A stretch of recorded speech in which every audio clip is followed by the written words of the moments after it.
हाय, मैं हूँ Navneet Kumar Tiwari. Today I discuss the topic banks nationalisation.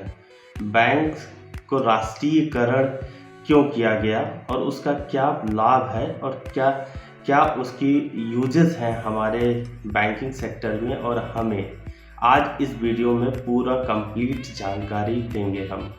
19 जुलाई 1969 की पहली सुबह जब हुई तो बैंकिंग सेक्टर में एक बड़ा क्षेत्र बदलाव के लिए तैयार था।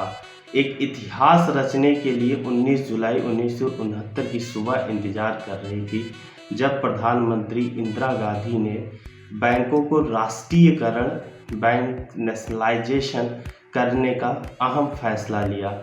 उससे पहले 1969 से पहले सिर्फ स्टेट बैंक ऑफ इंडिया होती थी भारत में, लेकिन भारत के विकास में और छोटे उद्योगों और छोटे व्यापारियों को लोन देने और उसको जोड़ने की इकाई में भारत की प्रधानमंत्री इंदिरा गांधी ने 19 जुलाई 1969 को ये फैसला लिया कि हम भारत के 14 बड़े बैंकों को नेशनलाइजेशन करेंगे, राष्ट्रीयकरण करेंगे उन 14 बैंकों को।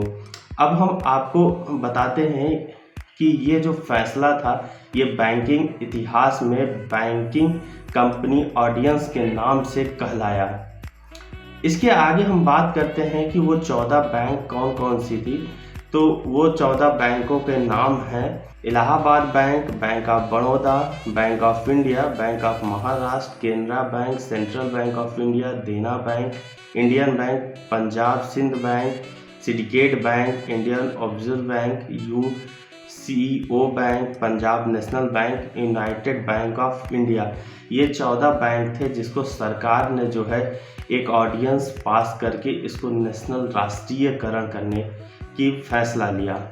अब हम बताते हैं बैंकिंग नेशनलाइजेशन क्या है, इसका हमें क्या फ़ायदा हुआ। जब देश आज़ाद हुआ तो लगातार भारत आर्थिक रूप से परेशानियों से आर्थिक झेल रहा था, क्योंकि भारत की आर्थिक रूप से कमज़ोर करके अंग्रेज़ देश छोड़ के गए थे। लेकिन भारत को फिर से खड़ा होना था। उससे पहले दो तबके के लोग भारत में थे। पहले तो वो तबका था जो बहुत अमीर था भारत में, दूसरा वो तबका था जो बहुत गरीबी से झेल रहा था। लाल बहादुर शास्त्री की डेथ के बाद जब इंदिरा गांधी प्रधानमंत्री बनी तो उन्होंने ये फैसला लिया कि अब जो है बैंकों को राष्ट्रीयकरण करें। उसके तहत क्या किया गया कि जितने भी बड़े अभी तक क्या थे, जो 1969 से पहले जो बैंक थी वो सिर्फ अमीरों को ही लोन देती थी। सिर्फ अमीर के उनके पास पैसे जमा होते थे, उन्हीं को प्रॉफिट होता था।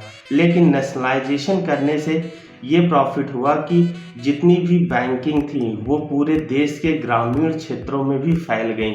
उससे जो कृषि वर्ग था, जो छोटे छोटे उद्योग थे, उनमें ज़्यादा से ज़्यादा बैंकों ने पैसा देना चालू किया, लोन देना चालू किया, जिससे रिटर्न ज़्यादा हो सका। इससे बैंकिंग सेक्टर में सबसे ज़्यादा बैंकों को पैसा इकट्ठा करने का मौका मिला और बैंक मजबूत हुए नेशनलाइजेशन करने से। और धीरे धीरे करते हुए बैंक पूरे देश के हर कोनों में फैल गया। तो सबसे बड़ा यूज यही रहा कि जो एक सिर्फ पूंजीपतियों के पास ही पैसा जो होता था बैंकों के पास, वो हट के देश के हर कोने कोने, हर गांव-गांव तक जो पैसे गए, उससे हमारा एग्रीकल्चर सेक्टर, हमारा जो है छोटे उद्योग, जो लघु सेक्टर थे, वो काफ़ी ज़्यादा डेवलप हुए और उसमें पैसा इन्वेस्ट करने के बैंकों के पास ज़्यादा से ज़्यादा पैसा इकट्ठा हुआ।